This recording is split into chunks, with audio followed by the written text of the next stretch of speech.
শিক্ষার্থীরা, আজকে তোমাদের সামনে কথা বলবো ভাষা শেখার দক্ষতার স্তর 4টি, তার মধ্যে লিসেনিং স্কিল নিয়ে। লিসেনিং স্কিলকে বলা হয় foundation of the learning of any kind of language. মনে রাখতে হবে আমাদের মাতৃভাষা বাংলা।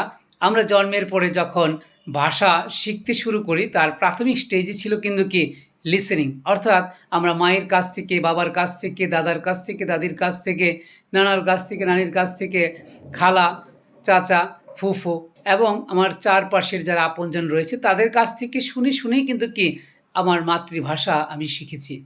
অপরদিকে যখন তুমি বিদ্যালয়ে গিয়েছ তখন তোমার পরিচয় হয়েছে কি ইংরেজির সাথে। ইংরেজিও কিন্তু একটি ভাষা, বাট সেটি আমাদের দেশে এখনও সেটি চর্চা করা হচ্ছে সাবজেক্ট হিসাবে, বাট এখনও ল্যাঙ্গুয়েজ পর্যায়ে কিন্তু কি আমরা কেউ নিতে পারিনি।